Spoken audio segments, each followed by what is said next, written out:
El siglo XX en la historia de España se inició con el reinado de Alfonso XIII. Se coronó en el año 1902 y su reinado duró hasta 1923. Un rey que aparentemente siguió un concepto de monarquía muy moderno, pero compartió con las Cortes españolas los tres poderes: el poder ejecutivo, el poder legislativo y el poder judicial. El reinado de Alfonso XIII se caracterizó por grandes acontecimientos sociales y políticos que ocurrieron. Por ejemplo, el movimiento migratorio, la cristalización de las nacionalidades en algunas de las regiones españolas, el problema obrero. Hoy, Huellas de nuestro tiempo les presenta el reinado de Alfonso XIII.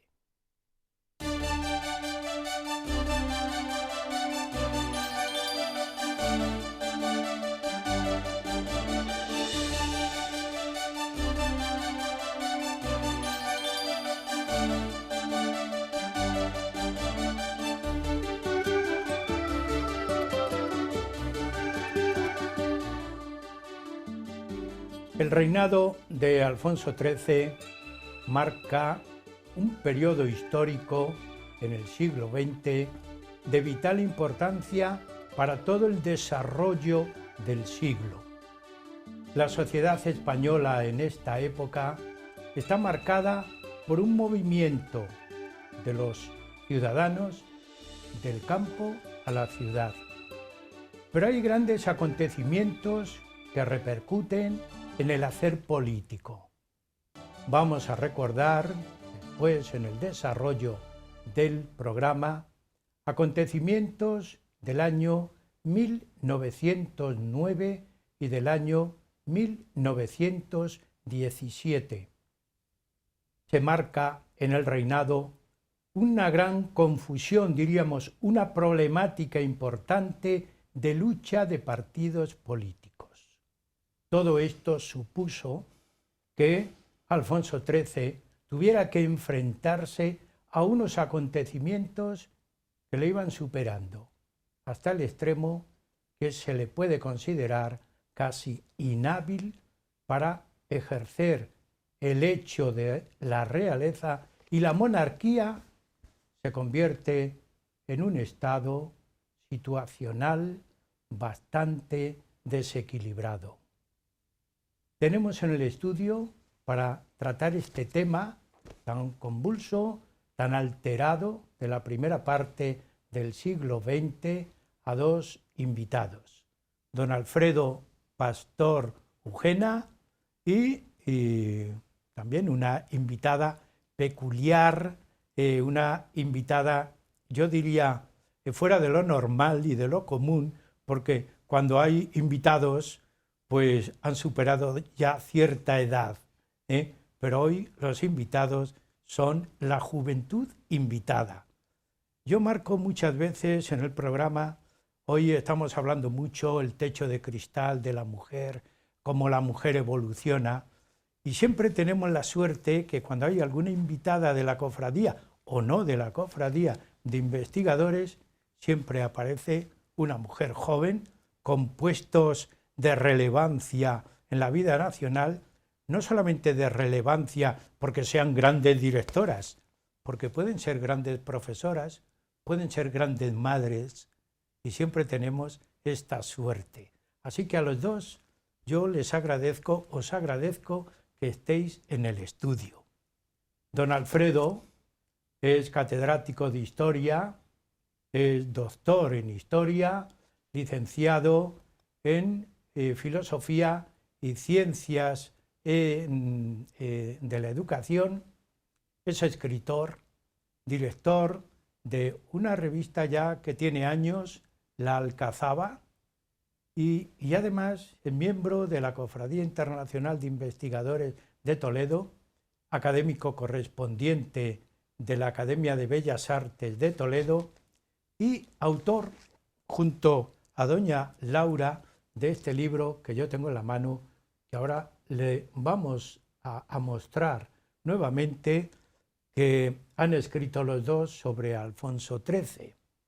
A su lado, doña Laura Pastor Arranz, joven pero ya doctora, licenciada en Económicas y Administración de Empresa, es investigadora, que eso es importante, porque hacer un libro original es peculiar de la persona que trabaja.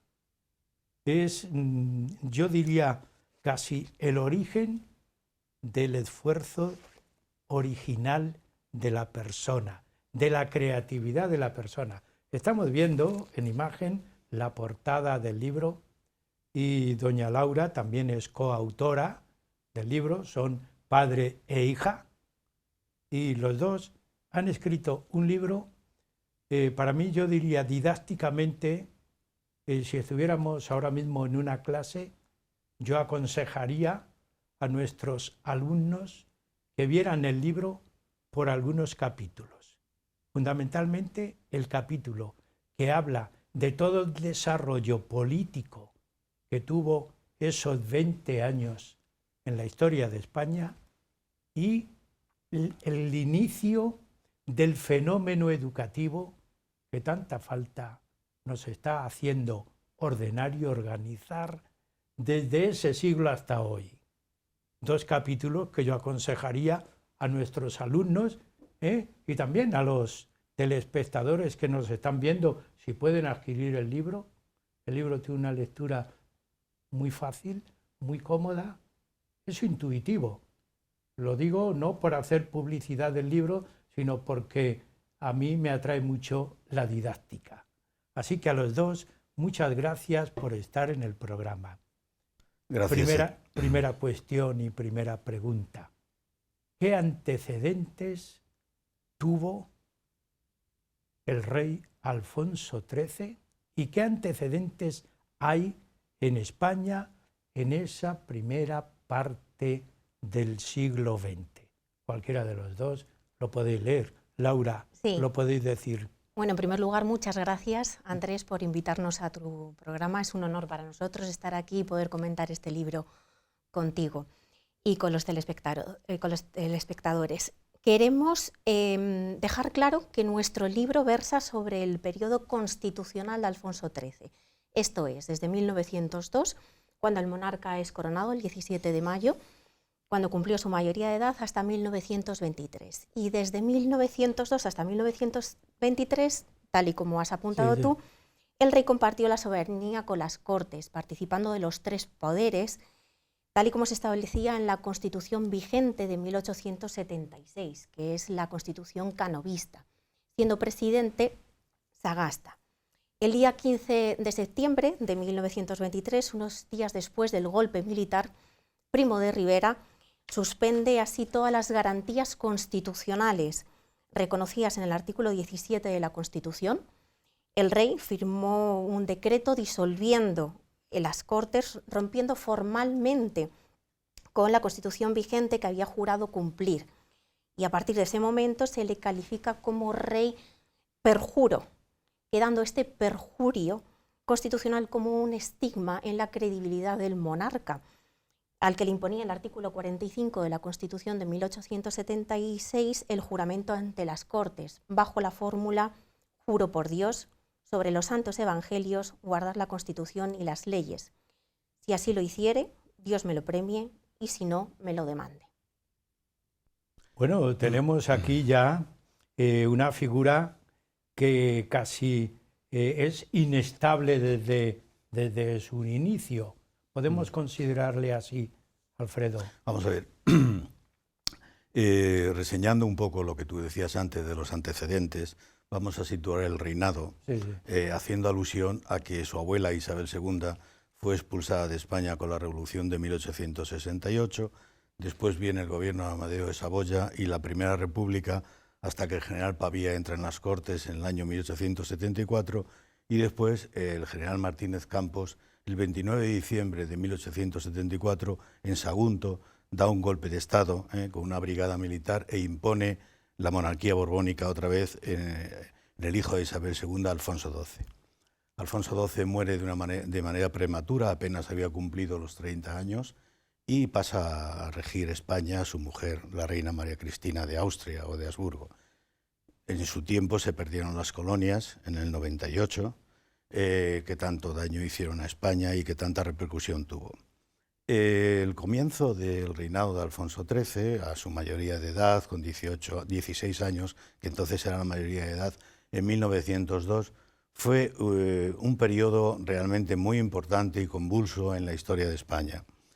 Nosotros, como ha dicho Laura, tratamos el periodo constitucional que va del 1902 a 1923, porque a partir de ahí viene la dictadura de Primo de Rivera y comienza el plano inclinado, podríamos decir, de lo que va a ser el final del reinado y el final de la monarquía. Alfonso XIII se crió en un ambiente católico y liberal y también con preceptores militares. Tuvo fundamentalmente dos preceptores que fueron el padre Montaña, y que era también confesor de la reina, y un hombre muy ortodoxo, al que, como veremos después, le siguieron sus asesoramientos le sirvieron de poco al rey por la vida que llevó, y también el catedrático de Derecho Administrativo y Político Vicente Santamaría. Este hombre era liberal y tuvo una gran influencia sobre el rey. En el periodo del reinado de Alfonso XIII, una de las características fundamentales fue el turnismo.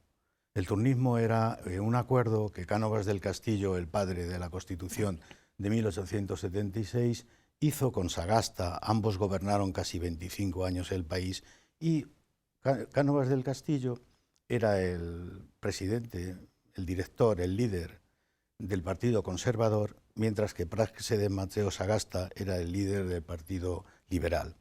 Era una vez gobernaba uno y otra vez gobernaba en periodos muy pequeños. Ese bipartidismo de hoy que puede tener, bueno, un antecedente, por llamarlo de alguna manera, en esta época. Este bipartidismo que la sociedad española pide o demanda, me refiero. Hombre, lógicamente el rey no dejaba gobernar a un partido que no tuviera un líder y que pudiera dominar sus facciones correspondientes. Entonces, la figura de Cánovas del Castillo es súper importante y la figura de Sagasta también. Cánovas del Castillo, en el Partido Conservador, se nutrió fundamentalmente de los llamados moderados en el tiempo de Isabel II y de la Unión Liberal, mientras que Sagasta atrajo fundamentalmente a los liberales y progresistas de la Revolución del 68 y de los padres de la Constitución del 69. De hecho, el sufragio universal, que fue puesto en marcha en la Constitución del 69, después es abolido hasta que aparece después en 1890, una época. Entonces, había un turnismo que estaba apadrinado por lo que era el caciquismo. Pero bueno, eso entraremos posteriormente. No, pero eso es importante, ¿no, Laura? Sí. ¿Qué influencia tenía el caciquismo? Que hay que decir las cosas, ¿no os parece? Sí, por supuesto. Además, el caciquismo se consolidó durante la Restauración, una época que va desde 1874 a 1923. Y los caciques eran potentados influyentes en personas de sus provincias, de sus localidades, que se encargaban de controlar los votos de la gente con capacidad de voto, incluso con la intimidación, teniendo su grupo iban flanqueados de su grupo de matones, por así decirlo. Entonces su misión consistía en un adulterio, una manipulación electoral tendente a la consecución de unos resultados más o menos ficticios, donde se iban turnando los liberales, los conservadores, previamente pactados. Es el turnismo al que ha hecho referencia mi padre. ¿Y cuáles eran los métodos que tenían estos caciques para adulterar el censo electoral? Bueno, en primer lugar estaba el pucherazo, que consistía en tener una serie de votos dentro del puchero, de ahí el nombre, y según como vieran que iban avanzando las elecciones, si no iba ganando el candidato previsto, se cogía un fajo de esos votos y se embarazaban las urnas para que saliera el candidato previsto. Sí, sí. Además existía otro método, el del encasillado, consistente en repartir las papeletas con las casillas ya marcadas para que los votantes ya fueran con el representante elegido. Utilizaban votos de personas enfermas, también incluso de difuntos, que los llamaban los Lázaros, como referencia a la parábola de la resurrección de Lázaro, porque esos difuntos de repente recobraban la vida, ¿no? Y ya tenían otra vez capacidad de voto. Y también los cuneros, que eran aquellas personas, una fotografía sí, que ilustra a estos Lázaros que de repente eran resucitados para poder votar, e incluso los cuneros, que eran candidatos con esa capacidad de voto de otra circunscripción política o personal. Y bueno, unas frases que describen perfectamente este caciquismo es la ley para los enemigos y el favor para los amigos. Y también queremos hacer referencia a unas palabras que dijo el cacique de Motril, un pueblo de Granada, cuando llegó el resultado de las elecciones, que se lo llevaron al casino del pueblo, ojeó los resultados y ante los expectantes correligionarios que lo rodeaban pronunció las siguientes palabras: nosotros, los liberales, estábamos convencidos de que ganaríamos las elecciones. Sin embargo, la voluntad de Dios ha sido otra. Al parecer, hemos sido nosotros, los conservadores, quienes hemos ganado las elecciones. Estas palabras reflejan perfectamente ese turnismo pactado que se hacía realidad a través de este caciquismo. Toda la trama de, diríamos, de alternancia. Pero la sociedad española, todo esto tiene un fondo económico importante. Una persona que tiene su voto dirigido a la vez lleva una compensación económica. ¿Cómo estaba la economía en esa época? Estamos hablando del primer tercio de España. Alfredo, ¿cómo se movía la sociedad? Aunque la economía lo va a decir Laura, que es su especialidad, yo solamente quería hacer un pequeño complemento a esta sociedad transversal, transversada por el caciquismo, que tenía en España socialmente convivían dos tipos de sociedades, la rural y la urbana.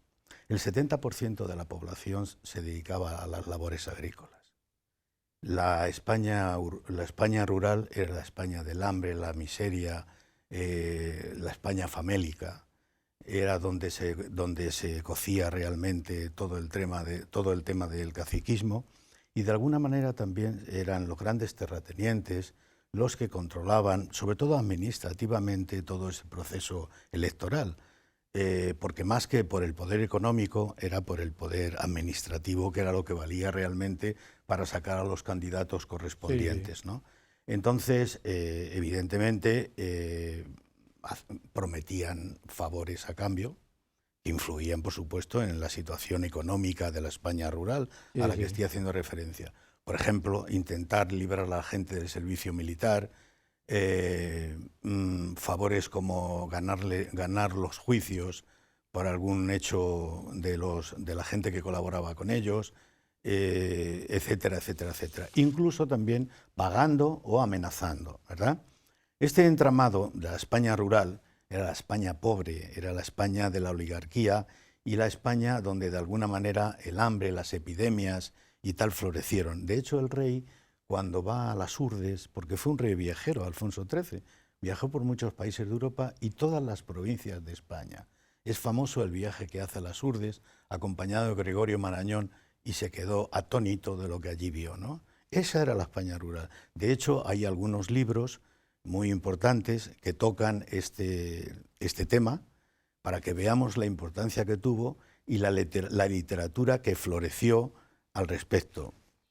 ¿Cómo puede ser? Laura, yo siguiendo vuestro libro, Hay un capítulo importante porque hay un aspecto económico que está influyendo. ¿Cómo era este desarrollo en esta época que da origen a un cambio en la sociedad, ¿no? Porque tú estás planteando el rural no se conforma con vivir en la pobreza, va a emigrar o a hacer migración. Pero ¿cómo era este desarrollo económico? ¿Realmente avanzaba España? ¿Cómo podíamos...? Bueno, podemos distinguir tres etapas durante este periodo del reinado de Alfonso XIII. La primera iría desde 1898 a 1913. La segunda desde 1914 hasta el golpe militar de Primo de Rivera y luego ya desde la dictadura Primo de Rivera hasta la finalización. La primera etapa, bueno, como consecuencia de las pérdidas de las colonias de Filipinas, Puerto Rico, Cuba, los españoles que vivían allí lo que hicieron fue liquidar todos sus negocios, todas sus propiedades y trajeron ese capital a España, ese capital que va a ir directamente hacia la banca, creando bancos tales como el del Santander, el Bilbao, el Vizcaya, el hispanoamericano, fundado enteramente por el capital que se había traído de Cuba, o incluso el español de crédito. Además, España, por este despegue o esta entrada de capital, también va a ser objeto de una inversión extranjera directa, porque se le veía como una posición geográfica buena para poder invertir, sobre todo en ciertas industrias como la siderúrgica o la minera. Entonces tenemos un panorama en esta primera etapa que viene el capital indiano, el de las colonias que se habían perdido, y luego también otro capital extranjero que van a ayudar a la formación de la banca comercial y también al despegue de una industria, al principio lenta, pero que después se va a considerar como una segunda revolución industrial. Como consecuencia de este desarrollo industrial en las ciudades y un adecentamiento y un urbanismo, se produce ese primer movimiento migratorio del campo a la ciudad, pensando que podían tener mejores oportunidades en la ciudad. Porque la situación en el campo, tal y como ha comentado mi padre, era en 1900 el 70% de la población se dedicaba al campo, era una población analfabeta en un 63,7% y por eso era dominada por el caciquismo, ¿no? Sí. Entonces, porque no tenían representación parlamentaria y eran manejados con unas condiciones, sobre todo la base estamental de esa sociedad, que eran los campesinos, los obreros, unas personas que atendían a un paro intermitente con bajos salarios. Era una sociedad... Claro, hay que pensar en que tuvieran un sentido revolucionario, ¿verdad? Claro, es que, sobre todo en Extremadura y en Andalucía sí que se produjeron esos movimientos de protesta por parte de aquellos campesinos que vivían o que servían a los grandes terratenientes, a los grandes latifundistas de cereales en Castilla, fueron los que migraron hacia las ciudades, hacia las grandes ciudades como Madrid, Barcelona, Bilbao, Zaragoza, Sevilla, Málaga. Es decir, la sociedad está cambiando, ¿no? Sí, sí. De hecho, el mundo rural, en el mundo rural estaban los caladeros tanto de la emigración como del anarquismo. Porque el anarquismo defendía la idea de que la libertad del pobre es ser pobre.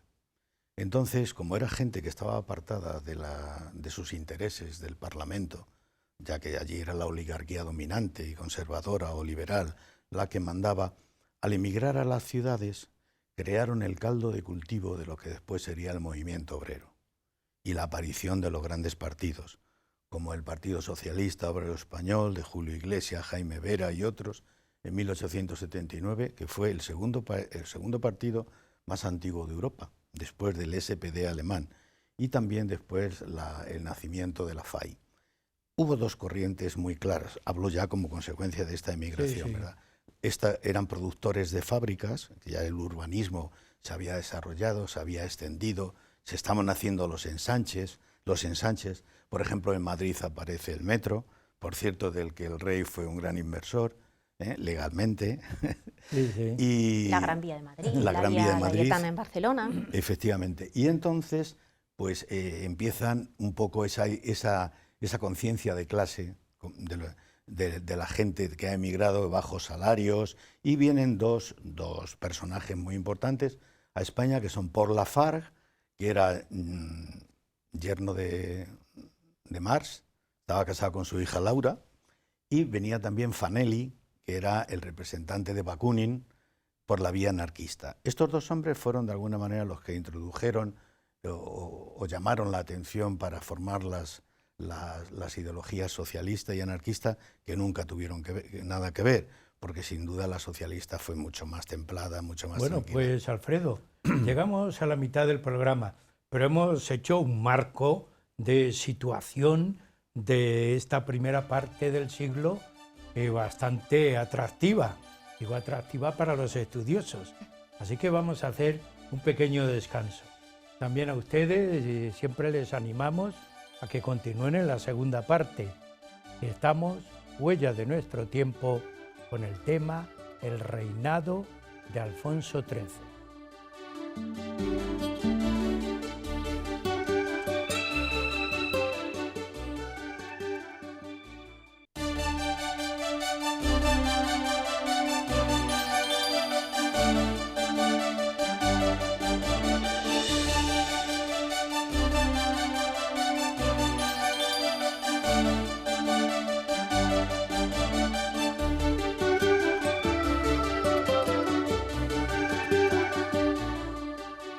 Después del pequeño descanso, seguimos con ustedes en el programa Huellas de nuestro tiempo. Hoy estamos hablando del reinado de Alfonso XIII. Antecedentes históricos importantes para conocer la vida moderna de la historia de España.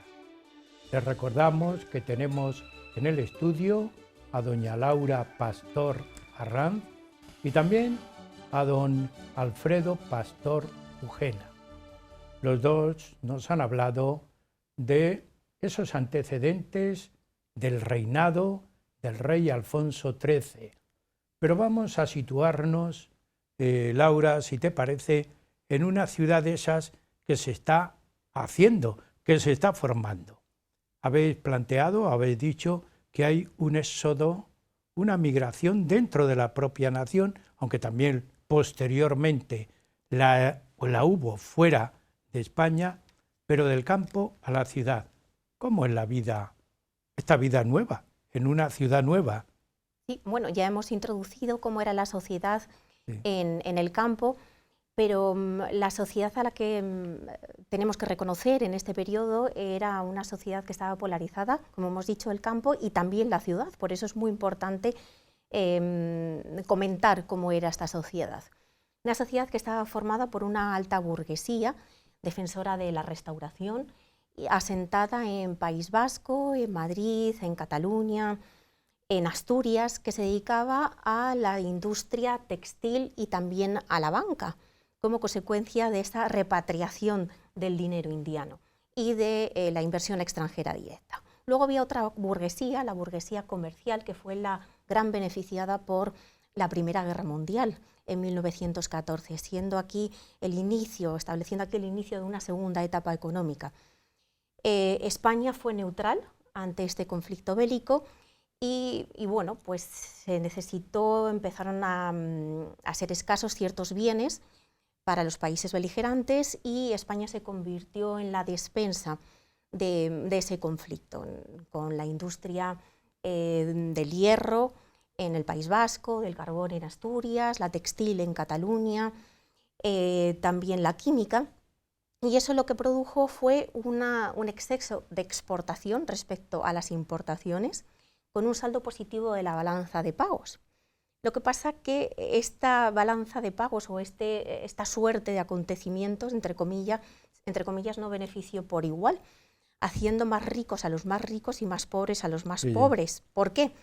porque empezaron a ser escasos también estos bienes dentro de España, incluso los bienes de primera necesidad. Los precios se incrementaron como consecuencia de esa exportación masiva un 40%, los salarios estaban estancados y las condiciones de vida aquí en la ciudad por parte de los obreros pues empezaron a ser malas condiciones de vida y por eso... Laura, si algún opositor apareciera por aquí, diría, bueno, aparentemente parece que hay un enriquecimiento de la sociedad, parece que vamos hacia arriba, los brotes verdes de algunos de nuestros políticos, pero Alfredo, no era tal, ¿no? No, vamos a ver. Hay una cosa clara y es que esta inmigración hacia las ciudades fundamentalmente produjo lo que dije antes, el ensanchamiento y el desarrollo del movimiento obrero, que fue muy importante en este sentido, bajo salario, muchas horas de trabajo, etcétera, etcétera.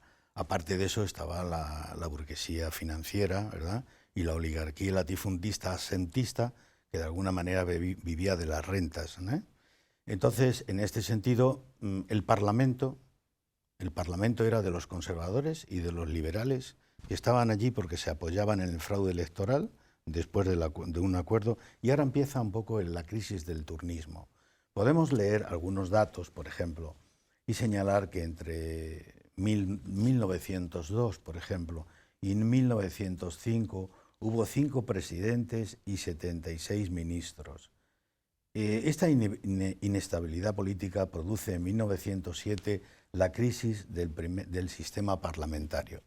Hay alternativa entre conservadores hasta el 5, liberales hasta el 7, y ahora viene el gobierno de las 2 figuras más importantes para mí en la primera parte de la restauración constitucional, que son Antonio Maura y Canalejas.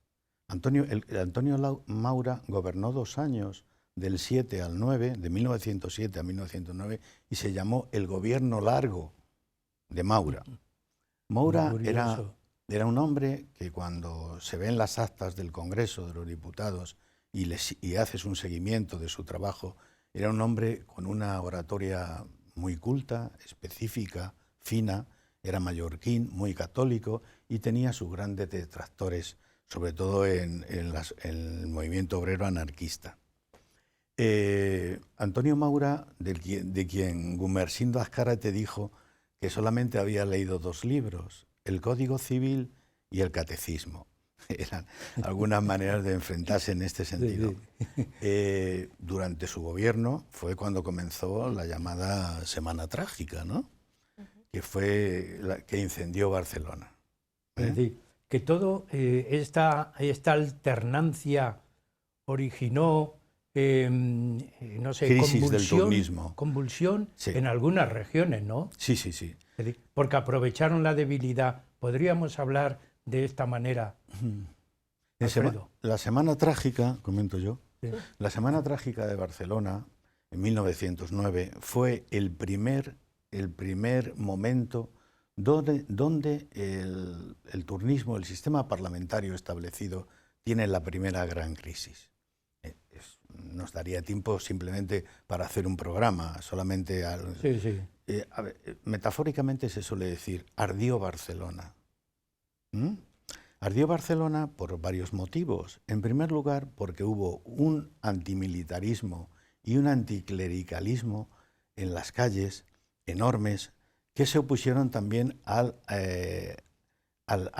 lo que estaba sucediendo en África, donde estaban establecidas las minas del Rif y donde ya surge un cabecilla bereber, Abdelkrim, que fue el que incendió las masas contra los españoles. Allí, en realidad, el ejército español, después de la conferencia de Algeciras, pues realmente vivía en una zona inhóspita, mal peltrechados, etcétera, etcétera. Abdelkrim atacó en zonas como el famoso Barranco del Lobo y hicieron verdadero exterminio al ejército español. Entonces Maura llamó a 20.000 reservistas del 3 y del 5, de 1903 y 1905, para que fueran a luchar a África. Esto supuso que muchas familias quedaban de alguna manera huérfanas, porque era gente joven, casada, con muchos hijos, ¿verdad?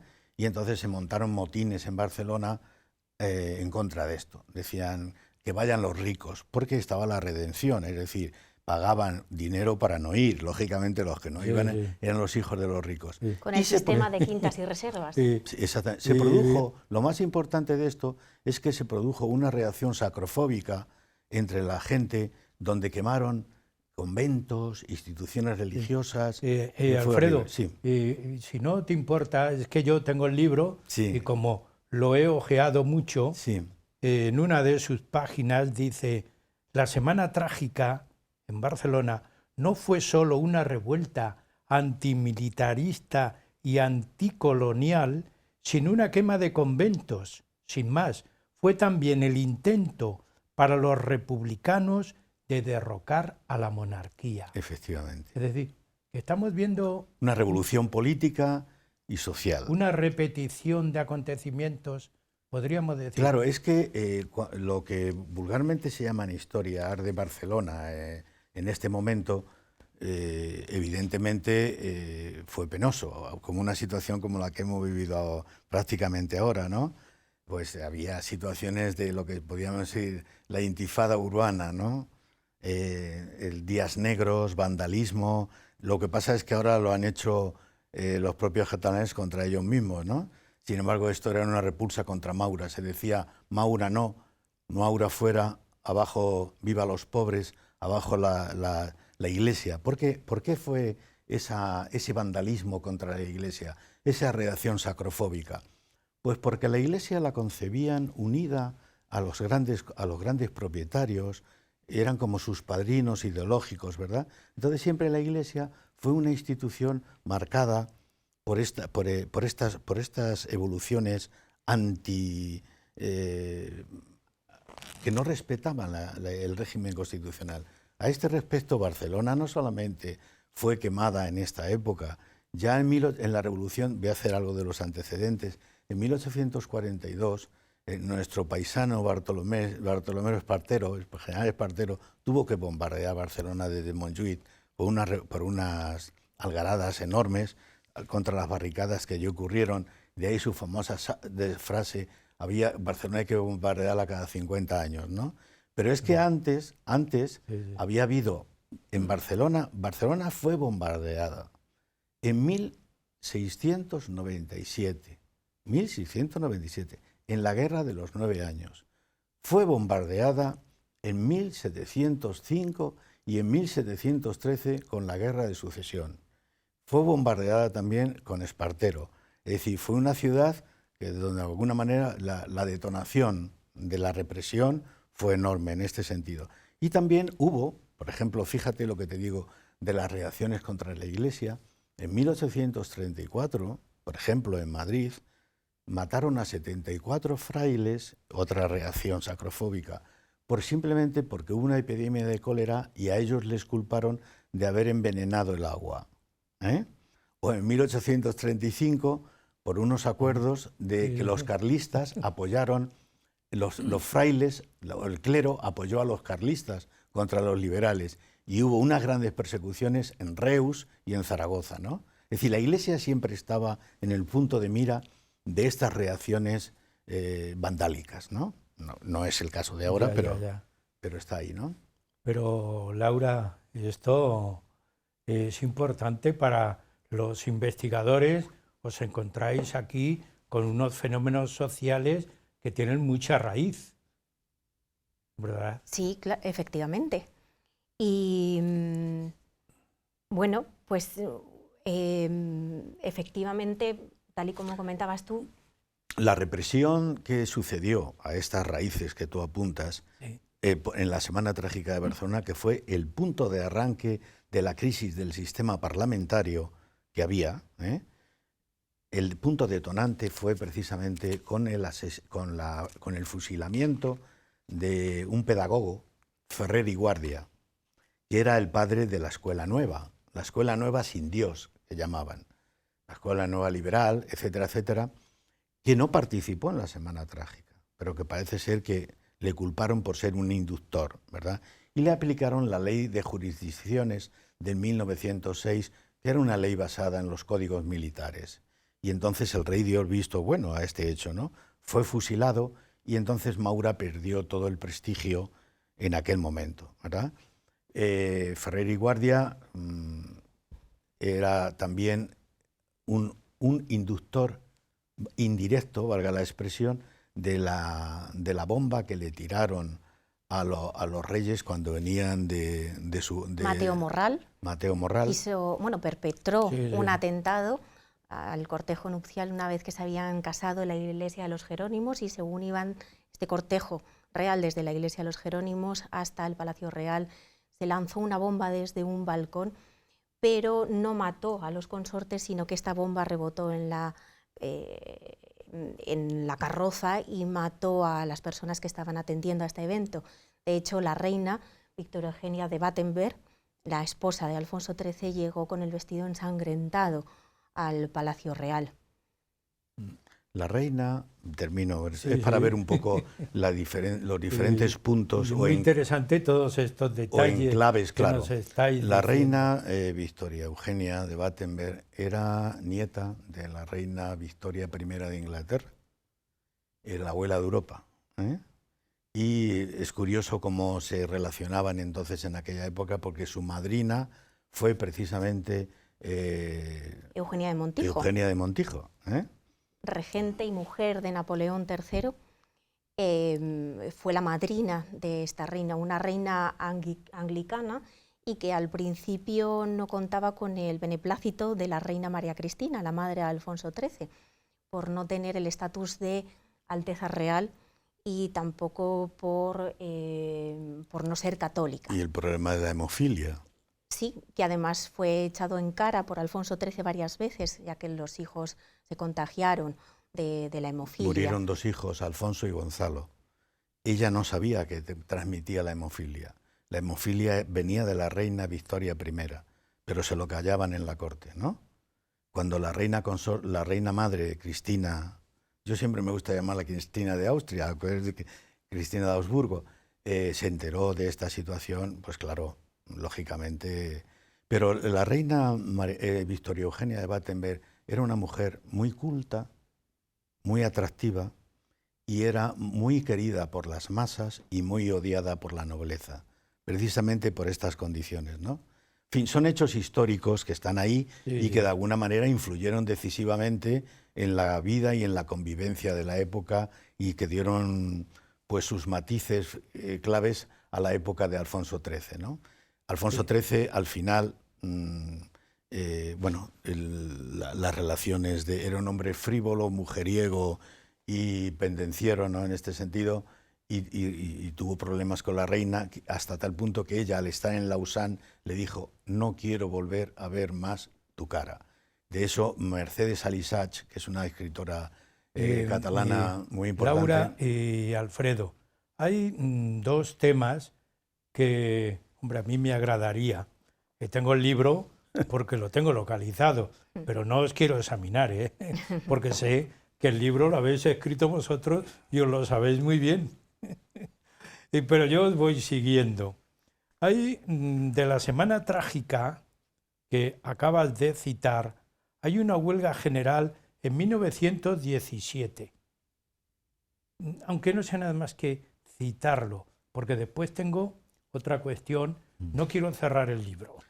La huelga de 1917 fue el segundo enclave de la pendiente, del final del parlamentarismo. Lógicamente, la fecha de 1917 nos dice mucho, la Revolución Rusa, donde en realidad en Rusia hubo 3 revoluciones, no una. Hubo una de febrero, que fue burguesa, hubo una contrarrevolución del general Kornilov para poder quitar lo que venía encima, de julio, y después fue la de octubre, casi coincidente con esta huelga de 1917 que planteó la UGT por los bajos salarios y por las malas condiciones de los obreros. Ya existía la Unión General de Trabajadores. Sí, la Unión General de Trabajadores nace en 1888, en un congreso que el Partido Socialista hizo en Barcelona. El primer congreso del Partido Socialista fue en 1881 y luego nace la UGT en 1888. Convoca esta huelga fundamentalmente de ferroviarios en Valencia, y después se extendió por otras ciudades. También lo mismo, algaradas, jaleos, líos, sí, etcétera, etcétera. Y Dato estaba en el gobierno y, lógicamente, muchos de los líderes como Largo Caballero y demás. Vemos el fenómeno, que hay otro fenómeno que yo también os quiero plantear. Los nacionalismos tienen fuerza en esta época, nacen ahora, son consecuencia de cómo se mueve todo esto, Alfredo. Los nacionalismos nacen a principios de siglo y para mí es mucho más importante el catalán que el vasco. Estamos, para nuestros telespectadores, del siglo XX. Sí, sí, a principios de... En 1902, nada más subir Alfonso XIII al poder, hay una revolución muy fuerte, que por cierto hay un cuadro muy famoso de Casas que representa esta situación, ¿no? Con la Guardia Civil a caballo, la que se llama La Carga, se titula La Carga el cuadro, que lo termina en 1903. Los nacionalismos surgen un poco también como consecuencia a raíz de la pérdida de las colonias. Se siente, como ha dicho Laura antes, un cierto pesimismo, malestar. Una sociedad jalonada por estos acontecimientos trágicos. Efectivamente, que llegan incluso a sentir un poco vergüenza de ser español, ¿no? Me duele España, la frase de me duele España. Previamente ya Vicente Almiral fue el que redactó el primer periódico en catalán. Y así, en plan síntesis, aparece la Reinasença, que es el renacimiento de la cultura catalana, las bases de Manresa, donde se forman un poco esta estructura del catalanismo. Aparece la Liga, ¿no? Que en 1907 y también como consecuencia de la Ley de Jurisdicciones de 1906 aparece Solidaridad Catalana. Todo esto se va montando un proceso hasta llegar, cuyos líderes son Prat de la Riba y Cambó, hasta llegar a la autonomía catalana. Después ya viene Macía, que ya es un personaje más duro. Estamos viendo ya la formación del nacionalismo, pero todo esto, según estáis exponiendo, está haciendo una sociedad muy alterada. Sí. El propio rey estaría desconcertado. Yo puedo decir, ¿sería su ineptitud la que se ponía de manifiesto o es que le desbordaban todos los acontecimientos? De alguna manera le estaban desbordando, porque el problema del catalanismo, incluso Cambó él le puso de ministro, o sea, le tuvo de ministro, pero se estaba desbordando. Cataluña estaba empezando a reivindicar su autonomía, un proceso histórico de independencia y tal, que termina con mucho más tarde con la promulgación de la República Catalana y la aparición en la Segunda República de Esquerra Republicana. Es decir, es por primera vez cuando aparece Esquerra Republicana aquí, ¿no? Sí, hay una base o un concepto de republicanismo. Sí, a partir de la Segunda República. De hecho, Companys, cuando termina la Guerra Civil, huye a Francia y le apresa la Gestapo por orden de la policía española, lo traen y le fusilan en Montjuïc. Alfredo, tenemos que cortar, que cortar mucho por el tiempo. Estamos hablando de nacionalismos, una alteración de partidos políticos y una conmoción de la nación. Eso dio origen a la dictadura de Primo de Rivera, que cortó, aunque sea en síntesis, porque tengo una cuestión que no quiero que se me olvide preguntarte. Primo de Rivera, ¿qué supuso? Primo de Rivera, para mí, supuso fundamentalmente la inestabilidad social que había, el pistolerismo, la falta de orden, etcétera, etcétera. Demandaba la mano de un hombre de hierro. Los militares no había... cuando termina la Revolución de 1868, prácticamente ya no participa en el poder, solamente Martínez Campos, que dio ese golpe, o Pavía, que tomó las Cortes, pero ya no era como antes cuando hablábamos de los espadones, ¿no? Sí, sí. Entonces, Primo de Rivera, con la anuencia del rey, dio un golpe de Estado, el 15 de septiembre, y abolió la Constitución de 1876 y tuvo dos periodos, el periodo civil y el periodo militar, ¿de acuerdo? Ese fue, de alguna manera... Alfredo, y muy sencillito porque yo quiero preguntarte, concreta la intervención de Primo de Rivera, lo que puedas, concrétalo, porque te voy a hacer otra cuestión, el libro le tengo a mano. Primo de Rivera, ¿qué supuso más? Primo de Rivera supuso, de alguna manera, montó un partido político, la Unión Patriótica, puso bastante orden a las convulsiones sociales como el pistolerismo. Fue una época de grandes obras estatales, te hago así un resumen, ¿no? Tuvo dos periodos, el periodo militar y el periodo civil. Acabó con el conflicto de África en 1927 con el desembarco de Alhucemas, que era ya algo endémico que existía en la sociedad desde 1909, que provocó la Semana Trágica. Pues, acabó con él y acabó también indirectamente con el rey. Perdóname que te corte, sí, porque no quiero que se quede aquí en el libro solo. La institución libre de enseñanza tiene gran importancia y repercusión en toda la vida cultural, científica, literaria, social de España. ¿Qué fue? Sí, por supuesto. Bueno, es un proyecto pedagógico inspirado en la filosofía krausista, introducida en la Universidad Central por Sanz del Río. Estaba conformada por un conjunto de catedráticos que defendían la libertad de cátedra, es decir, no querían seguir ningún dogma ni político, ni moral, ni religioso, de tal manera que era una institución privada, laica, que empezó por la universidad y poco a poco se fue fagotizando hacia la educación secundaria y también la primaria. Su director y creador fue Giner de los Ríos, quien Unamuno le dice de él que es el Sócrates español. Y a Giner de los Ríos podemos decir que es el maestro de la España moderna. A través de la institución libre de enseñanza se coadyuva a esta regeneración intelectual con una difusión de la cultura nacional que tuvo gran repercusión en Europa.